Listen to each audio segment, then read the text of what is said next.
السلام عليكم ورحمة الله وبركاته. كل عام وأنتم بخير وعيد سعيد عليكم بإذن الله. النهاردة حبيت أعرفكم مشكلة حصلت معايا تمام مع تركيب الغاز وحبيت أعرفكم حلها إيه. أولا مع تركيب الغاز فيه جهاز النظام ده. الجهاز ده بيفصل البنزين اللي طالع من ترمبة البنزين عشان تبدأ تحول لغاز. فبالتالي لما بتفصل البنزين بيبقى مكتوم في الجهاز هنا. ده بيسبب في تأثير في ترمبة البنزين نفسها، بتأثر على الترمبة نفسها وبعد فترة بتغيب في الدوار. طيب المشكلة دي نحلها ازاي؟ احنا كده اما بنركب الغاز الفنيين بيلغوا الراجع، فده اللي بيضغط الترمبة بتاعت البنزين، خاصة ان هي الترمبة الميكانيكية. لو ترمبة كهرباء تبقى دي سهلة لانها بتفصل مع فصل البنزين، الترمبة بتفصل. انما الترمبة الميكانيكية بتفضل شغالة طول المشوار، بس البنزين مقفول هنا، فهي بتفضل تضخ على الفاضي، فبتتعب من الاخر يعني. حلها ايه؟ تابعوا معايا.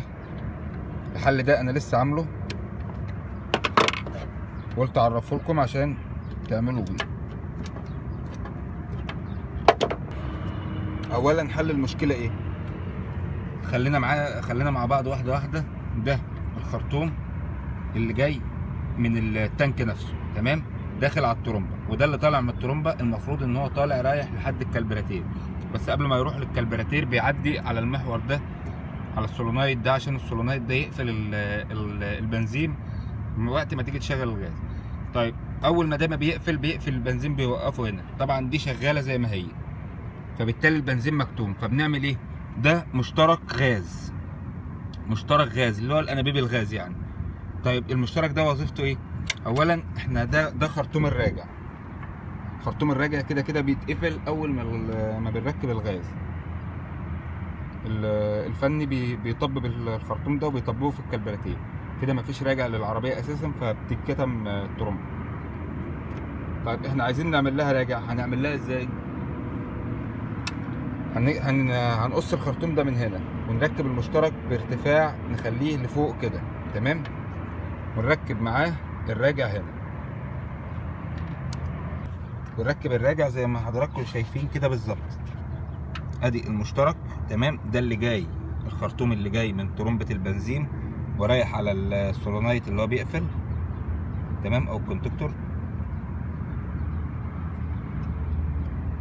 طيب ايه وظيفة المشترك اللي احنا عملناه ده؟ اولا لما هتضخ البنزين وهي مفتوحة هتمشي عادل. اول ما تضخ البنزين وهي مفتوحة هتضطر ان هي تمشي في العادل تمام. اول ما تقفل ده هيبقى ده مفتوح لها، المجال الراجع مفتوح لها كده، هي تتحرك من المجال الراجع ترجع تاني البنزين.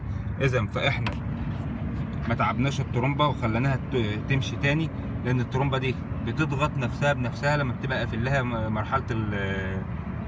مرحله البنزين. حتى الترمبه الكهرباء، يعني انت لو حاولت تفكر انك تركب الترمبه الكهرباء تدورها وانت كاتم البنزين هتلاقي صوتها بيتغير جدا، وهتلاقي صوتها يعني بدا ان هي تبوظ. طيب ما بالك بالميكانيكا؟ فهي الترمبه الميكانيكا اللي بتعمل كده، اللي هي بتاعت الموتور، بتعمل المشكله دي.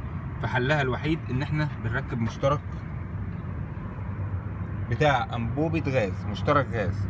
المشترك ده اقدر اوصفه لكم في بيوت كل الناس.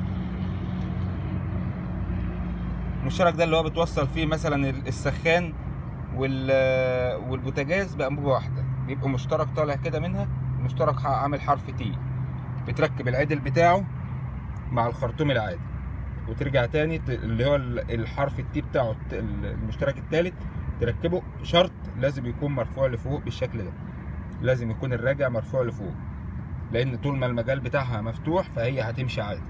اول ما يقفل هنا هي تطلع من هنا، تحرك لفتها من هنا. بكده احنا ظبطنا وحلنا مشكلة ترمبة البنزين.